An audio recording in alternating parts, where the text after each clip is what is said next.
मुर्गियों को कीड़े बना के कीड़े खिलाना जायज़ है, उनकी खुराक का बुनियादी हिस्सा है। लेकिन एक बात खूब अच्छी तरह समझ लें कि मुर्दार जो है ना, मुर्दार वो जानवर को खिलाना जायज़ नहीं है, ना ख़रीदना जायज़ है। लेकिन मुर्दार का मतलब क्या है?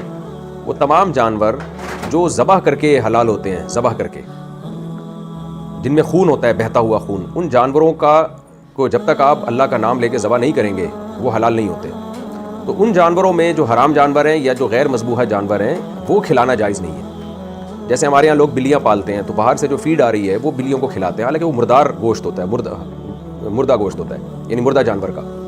नबी सल्लल्लाहु अलैहि वसल्लम ने फरमाया ला तंतफ़िउ मिनल मैता, मुर्दा से आप किसी भी किस्म का, मुर्दार से आप किसी भी किस्म का इंतफ़ा नहीं कर सकते। यहाँ मुर्दार से वो मुराद है जो जिसमें खून हो और उसको वो अपनी मौत मर जाए, जैसे कोई बकरी मर गई तो अब आप वो किसी भी जानवर को नहीं खिला सकते। जानवर खुद खा ले वो उसका मसला है, लेकिन आप नहीं ऐसा कर सकते कि जी आपके घर की बकरी मर गई है तो आपने उठा के वो अपने उसको काट के अपने कुत्ते के आगे डाल दिया कि